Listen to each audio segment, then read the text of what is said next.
Your next vehicle from Community Motors of Mason City. Great service from 3 locations. Community on Monroe, Community Motors Westside, and Mason City Ford. 10 new franchises and hundreds of vehicles to give you more choices. Plus, Community offers an exclusive 3-3 warranty on pre-owned vehicles and 10-year, 250,000-mile warranty on new. Need more reasons why? Stop or visit CommunityAutoGroup.com. Because nobody beats a community deal. All right, well, now it's time for public forum. Mayor and council welcome comments from the public on agenda items only during the public forum, with the exception of the public hearing. Ask to give your name, address, and agenda, and you'll have 5 minutes. Clock's right up front.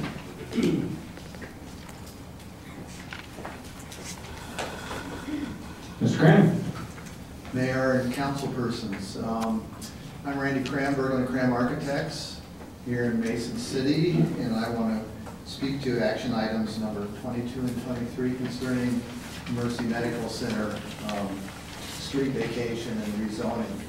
I'm speaking on behalf of Hal Hudson from Mercy that couldn't be here tonight, specifically on a couple questions that came up at last council meeting. One primarily on the noise, the beepers for the commercial vehicles backing up, and I think city staff found some alternatives to that are called white noise backup devices, and Mercy is they think that's a good idea, and they will be able to change all those devices on the vehicles that they own. So, and I understand that's about 70% of the vehicles that come in to the back loading dock area. The other item that was brought up is on the private drive, on the west side of the private drive. The ability to close that off with a control access gate, and they are agreeable to that also. They will have that west end controlled by a gate. We don't quite know the exact design of it or how it'll function or everything, but there will be a gate there. Those were 2 of the items that came up that we wanted to address tonight. And other than that, I'd just like to say thank all of you for your hard work and congratulations on your awards. Thank you, sir.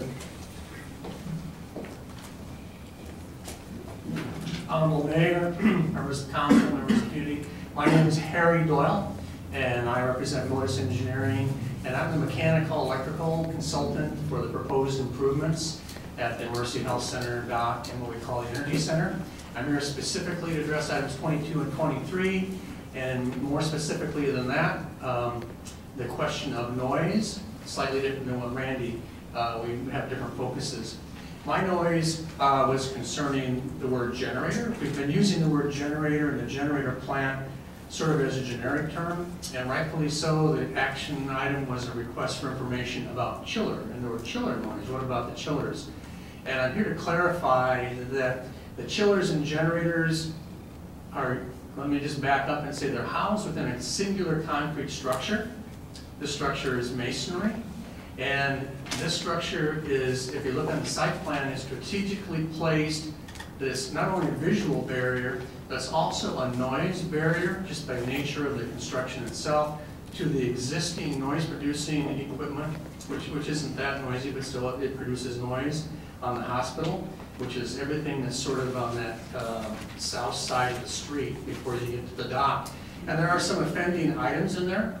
In addition to the construction of the Energy Center, we will be removing those offending fans that produce noise and are rerouting.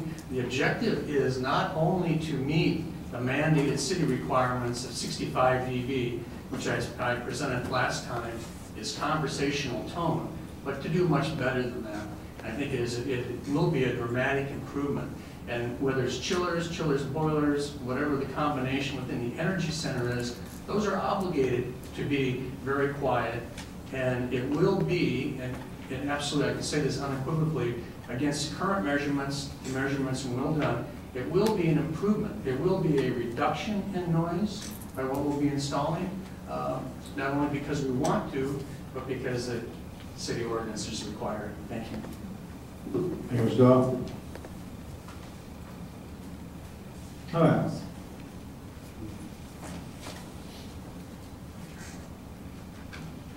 Mayor and Council, my name is Matthew Schiller. I'm a physician at Mercy Medical Center. My address is 24600 Grouse Avenue, Fertile, Iowa. I am here tonight to talk to you about the project that Mercy is proposing, items 22 and 23 on your agenda. From a patient care and safety standpoint, I believe at its foundation this is a patient care and a patient safety issue. My understanding, my limited understanding of generators is that the generators that we have are outdated and they are unable to connect to the cooling system. Other than that, all I know about generators is whether they work or not. In the event of a power failure due to whatever reason, the chillers and the cooling system of the hospital cannot function at this time.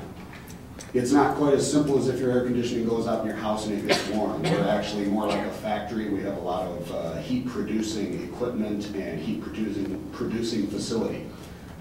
Surgery produces heat, X-ray produces heat, the IT department produces heat, and if we are unable to chill that during summer months when it's hot, it very quickly becomes an uncomfortable environment, and after that, fairly rapidly becomes an unsafe environment. If you can't control the heat and humidity, you cannot maintain a sterile environment in surgery, and therefore you cannot perform surgery if the system is out. We had sort of a trial run unintentionally over Memorial Day. We had a short power outage that lasted approximately 3 hours, and even during that short period of time, the environment became uncomfortable.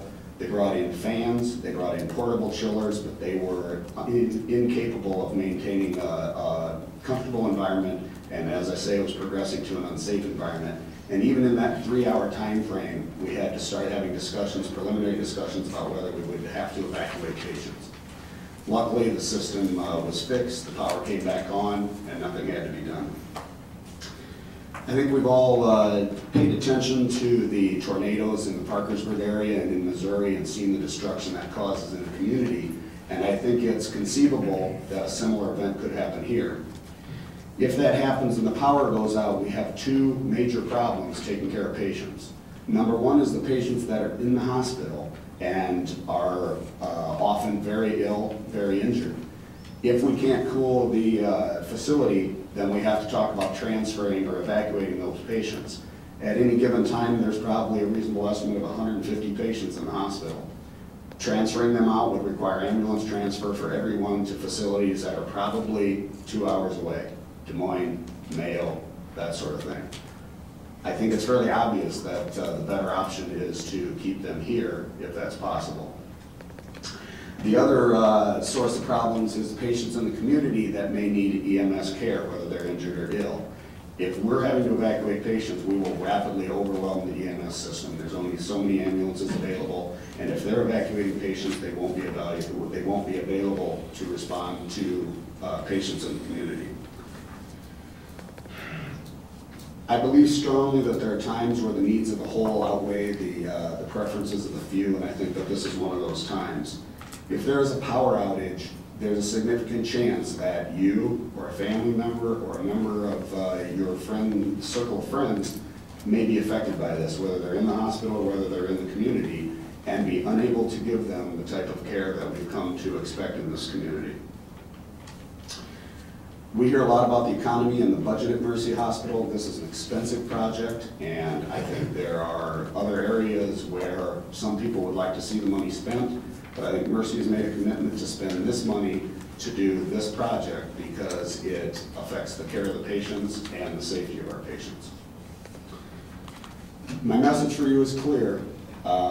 This is a project that needs to be completed. It's necessary for the safe care of patients in our community, and it's the right thing to do. That's all I have. Thanks, sir. Thank you.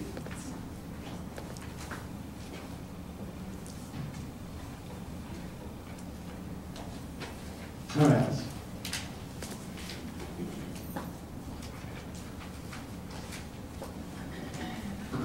Good evening. Good evening. Mayor, Council, community. My name is Athena Bells. I live at 1024 West State Street.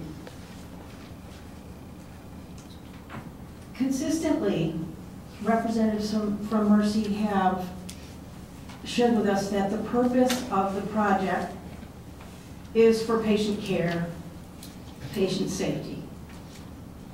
I think we all are for patient care, patient safety. Their mission is to provide the highest quality of patient care. I don't think anyone would want to dispute that. That's what we would hope they would want for all of us. But I guess I just want to get some things straight. According to my understanding, of course, and I too am not an expert in generators or any of the mechanical facilities that are at the hospital, but there's currently 3 generators, 3 auxiliary generators that right now provide all the power, the auxiliary power that's necessary to serve patients and provide patient care. Obviously, they're not deficient in doing that, or we would be in jeopardy right now, and we are not in jeopardy right now at the hospital. It's providing the patient care that it needs to with what it has. There's 2 separate feeds from Alliant Energy to the hospital. And if we lost all power from Alliant, those auxiliary generators would continue to provide the power that is needed to provide patient care. Patients in ICU on respirators would not be without power. Patients that need oxygen, suction, all of that would still be in place. So I just can't help but be left with a sense that the patient care issue is just, I mean, who could fight that ticket? We can't. What can we say about a patient care issue? But I think that I think we've been misled. The issue of power outage on Memorial Day was not because the generators went out or because Alliant didn't provide its power. It was because of a fuse. A fuse blew. We could have had all the generators and all the electrical power available, and if you can't get past, if you can't get through the circuitry, if you can't get through the fuse, we're not going to get the power. The infrastructure, the circuitry is old. That needs to be fixed. My question is, you know, is the money being put towards repairing the infrastructure? That's what needs to be fixed. Because even a new generator isn't going to help if the circuitry is old and subject to fail. The new generator, as Dr. Schiller pointed to, would provide air conditioning. That's currently what we don't have now if the power is out, as he stated. It's an air conditioning issue. But the fact that people would still get life-sustaining power, I think that needs to be pointed out. Would it be inconvenient? You bet. I wonder why the new generator wasn't installed when the emergency room was built.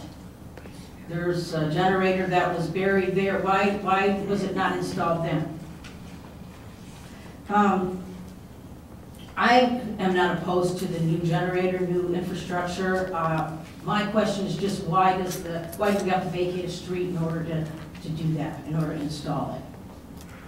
I think that really the issue is about getting the loading dock installed. I think that's really what the goal is in the big picture. So let's make sure that we get the power plant in a way that we have to vacate the street and get the new loading dock in. I see it as 2 separate issues. They are 2 different phases. As far as the vacating the street for the power plant, I don't see that that's necessary. I think that really it's about Trinity wanting to save money, which I don't dispute. I don't have a disagreement about that. But the loading dock has nothing to do really with patient care. The loading dock is not going to hire new people. And the supplies that we need for patient care are already going to the hospital now. It's really about expense, and it's about the hospital wanting to get off the grid and... Ma'am, your time is expired. Thank you kindly. Thank you.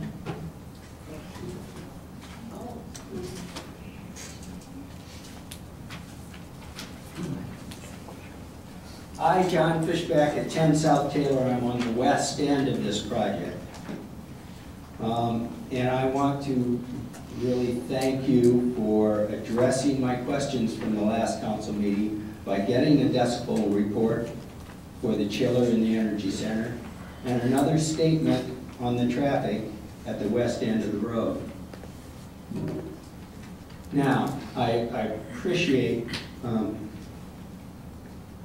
excuse me, for Mr. Doyle's remarks tonight. I'm not clear on what a conversational tone is, because I've raised my voice right now, so I think I violated 65 decibels. But I don't think I violated 65 decibels. I'm not clear what that means. Maybe in your deliberations you could find out exactly what that means. But to me, 65 decibels is probably pretty much up there, and he's promising it'll be the legal limit or maybe a little less. And because this is a chiller, an air conditioning unit of sorts, it will run from May through September. And it will run almost every hour, every day, and every night. Do you really believe in good conscience that my property could sell at a higher value after this is installed than it can now? I'm not talking about my tax assessed value. I'm talking about my market value. This is our issue. Secondly, Mercy Corp has not clarified any further its plans for the Taylor end of the road. It said before it was putting the gate up. Its statement reads, "We will need to verify that only small cars can travel westbound or only emergency vehicles can come into the campus from this intersection." I find that wording odd. Why is it in the future tense? Why can't it be made clear now? And as I alluded to before about what Mercy Corporation says and what they do, what is the definition of a small car to the Mercy Corporation? Is it a van? Is it a pickup? And why does a small car need to use this intersection at all? Why can't it use the east end like everybody else? In a typical corporation speak, Mercy Corporation is hedging with this statement. Why are they doing that? I'll repeat my contention that there is no reason to enter or leave onto Taylor except in extraordinary circumstances. Thank you very much. Thank you, Mr. Fishback. Yes.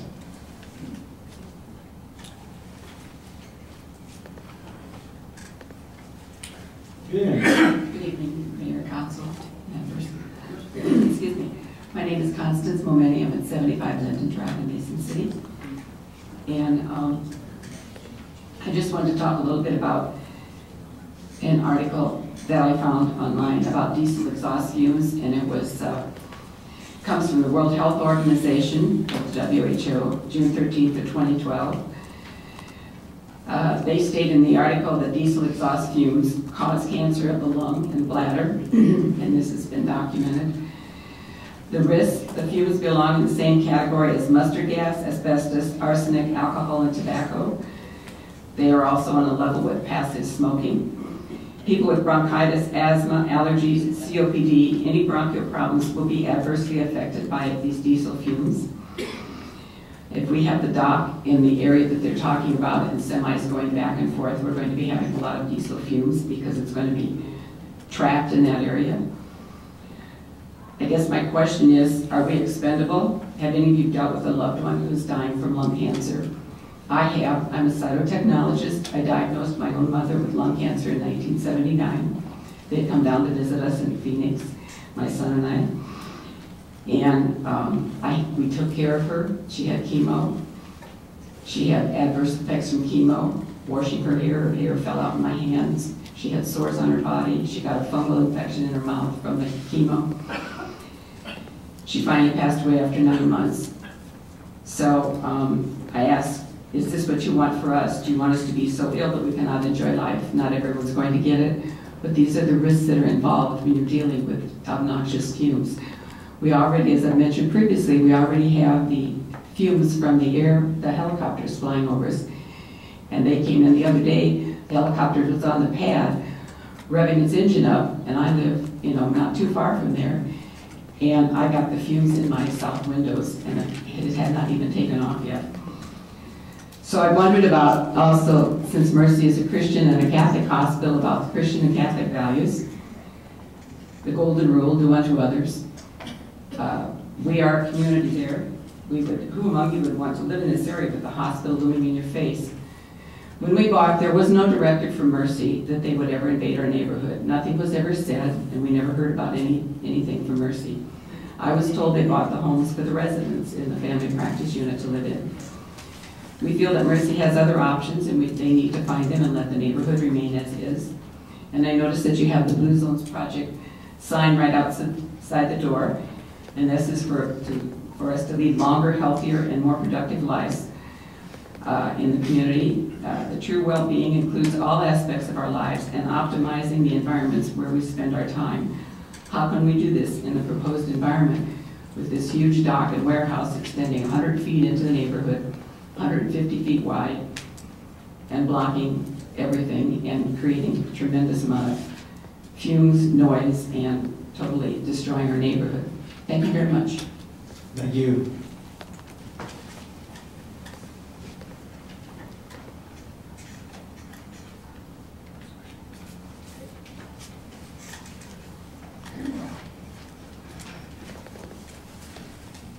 Good evening.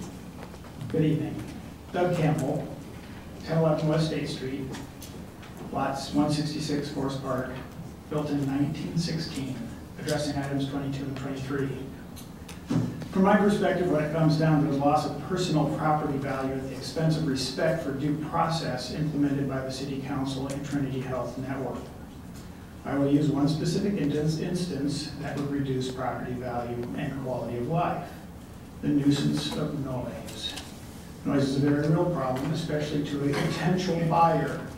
So let us get to the specifics. U.S. Department of Transportation, Federal Highway Administration, a 10 decibel reduction of traffic noise is the desired level of noise attenuation. It takes a forest of mature trees 60 meters deep and 10 meters tall to achieve the 10 decibel noise reduction. Sound will travel through 4 rows of housing before it is attenuated by 10 decibels.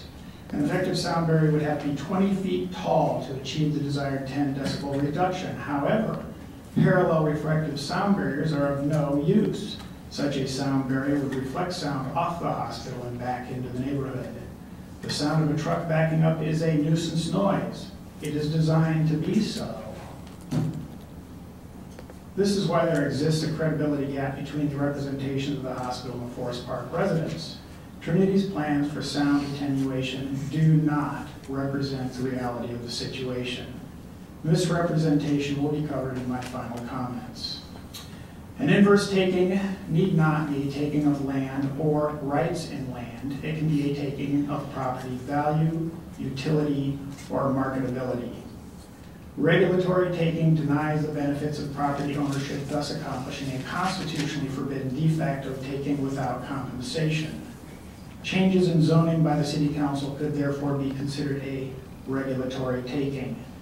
Per se regulatory takings is made by judicial consideration of 3 factors: A, the nature of the government regulation; B, the economic impact of the regulation on the subject's property; and C, the extent to which the regulation interferes with the owner's reasonable investment-backed expectations. We are not shy about our stance on Trinity Health's projects, which typically involve taking from small middle-class owned residences and businesses, a process that is described in law and rightfully labeled, quote, reverse Robin Hood, end quote. Actually, the lack of planning, finance, and construction dates in this case is a tactic to devalue adjoining properties. I've had communications from many administrative executives at Mercy beginning in 1983. They have all said, quote, we will never go north, end quote. This has been the mantra from many Mercy administrators over the period of 26 years. I'm taking 3 years out of the last 29 years because that is how long this project has been in the works. This is why I was comfortable buying and investing in my current residence. There needs to be no confusion about who said what and when. Mercy executive administrative staff over 26 years. A case for misrepresentation. We find ourselves in the political arena of public opinion. I would admonish the City Council not to be entrained by Trinity Health into this pretense of greater good and patient care. Patient care is entirely Trinity's responsibility. Therefore, if I do not acquiesce to the argument of patient care, am I to appear as an unconscionable monster? Is not that a clever tactic? And that's all that it is, ladies and gentlemen. I do not for one moment believe that patient care is a real issue. They know better. An assertion or manifestation by words or conduct that is not in accordance with the facts. Misrepresentation is tort or a civil wrong. It means that a misrepresentation can create civil liability if it is the result in a pecuniary or monetary loss. A misrepresentation need not be intentionally false to create liability. A statement made with conscious ignorance or a reckless disregard for the truth can create liability. Non-disclosure of material or important fact by a fiduciary or an expert can result in liability. Bottom line for me, all that I'm requesting is that the City Council members and Trinity Health Network be reasonably responsible for what they are planning to do in Forest Park. We can get together on this, we can come to a conclusion. Thanks, sir.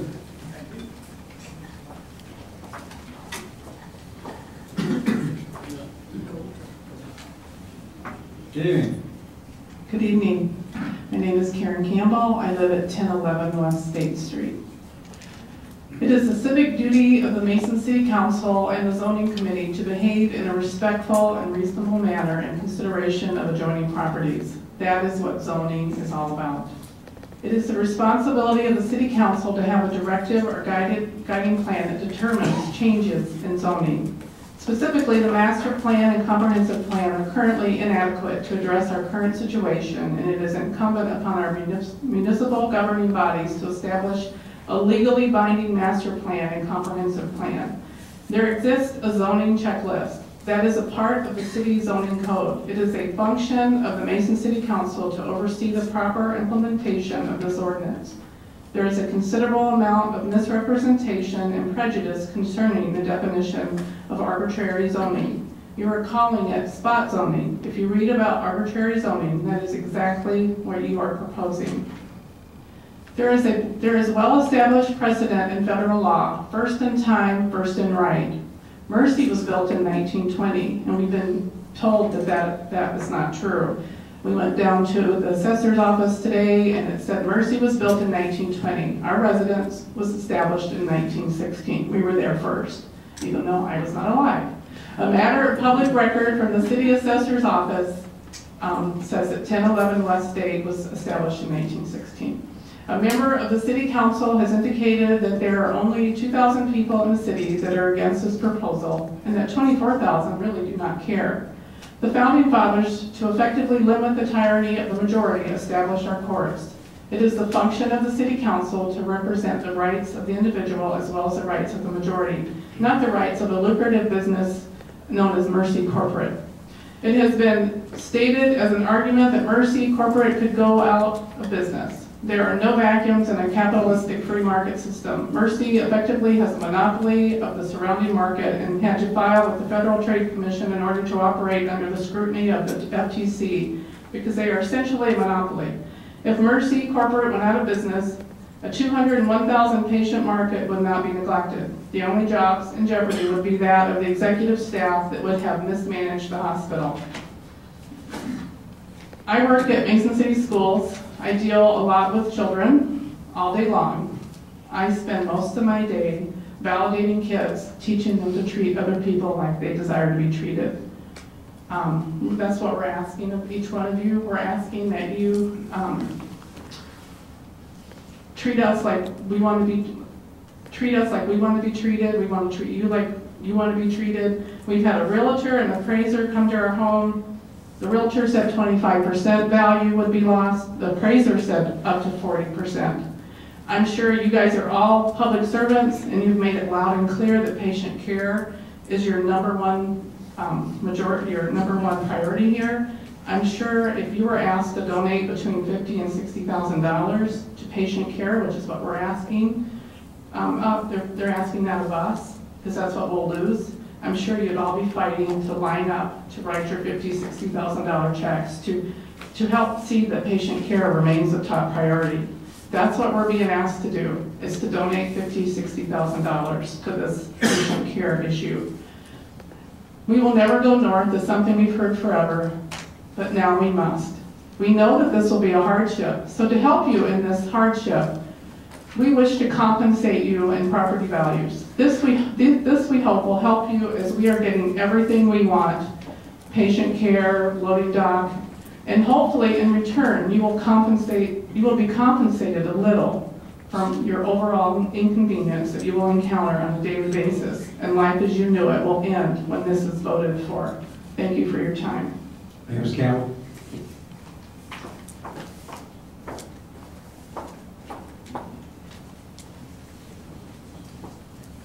Good evening. Good evening. I'm Deb Jones, 77 Linden Drive, and I'm addressing agenda items 22 and 23. I would like to share with you a letter in regards to our property values from a professional real estate broker. This could be devastating to we surrounding homeowners. To Mason City Council members, Mayor Bookmeyer and Brent Trout, I have been following the rezoning issue with the Forest Park neighborhood and the Trinity Mercy Corporation. I would like to share with you my professional opinion concerning the homeowner's property value if rezoning goes forward. There are two items that are basic principles of value that an appraiser or real estate broker uses in determining value. One is anticipation. Value is created by the expectation that certain events will occur. Value can increase or decrease in the anticipation of some future benefit or detriment. For instance, the value of a house may be affected if rumors circulate that an adjacent property may be converted to commercial use in the near future. Conformity. Value is created when a property is harmony with its surroundings. Maximum value is realized if the use of land conforms to existing neighborhood standards. There is no doubt in my experience that this would definitely impact the property values negatively, potentially anywhere from 25% or more. Diminishing the value of these property owners could have a devastating effect on them, and that may take years to recover from, if they do recover. I hope you will take this into consideration with your final decision. I am disheartened to see such a beautiful neighborhood affected this way. Respectfully submitted, Jody Wilkins, owner broker. You know, it's one thing for the Mercy Corporation to move forward and you approve the zoning request, but you also need to protect us. We are taxpayers, we are homeowners. We support the Mason City businesses and the projects that happen in the city. I have heard you say that you have been assured that you're following the comprehensive plan for the city, and this is not spot zoning. If you're honest with yourselves and you read that comprehensive plan, you'll know that it is so gray that any opinion can be made to conform to it. Spot zoning can happen in several different ways. Following are a couple for example. Spot zoning is the application of zoning to a specific parcel of land within a larger zoned area, when the rezoning is usually at odds with the city master plan and current zoning restrictions.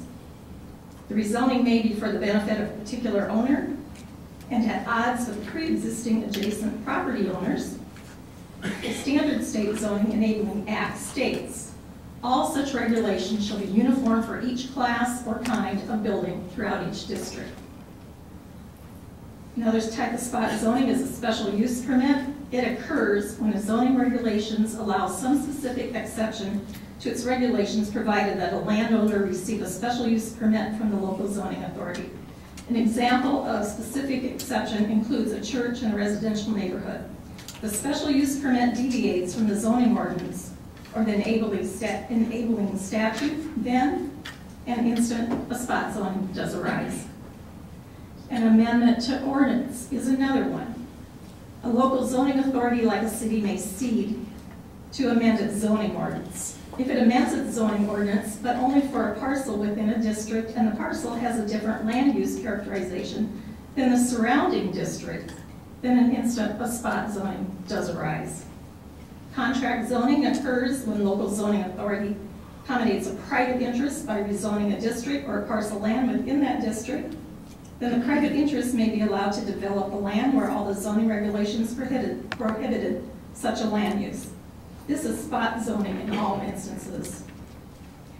The city is losing its tax base. No jobs will be created. We're having our property values diminish without due compensation. Rezoning half a block, putting a loading dock in our backyards is simply not acceptable. There has been no compromise with the Mercy Corporation, as we have not had any contact since the city council hearing started. If the Mercy Corporation wants to rezone, they need to take ownership of the entire block, so we have a choice not to have to endure 4 more years of construction in our backyards, nor compromise our investments we have made in our homes.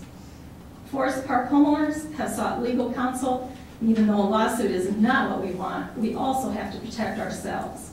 This is not to be taken as a threat. We are just being honest and upfront with you.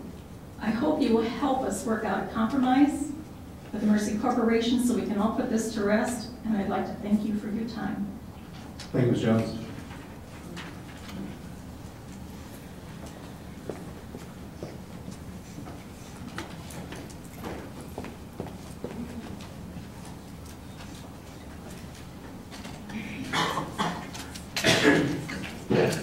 Cheryl Garrett, 1152 East State Street, and I'm the owner of property near this area.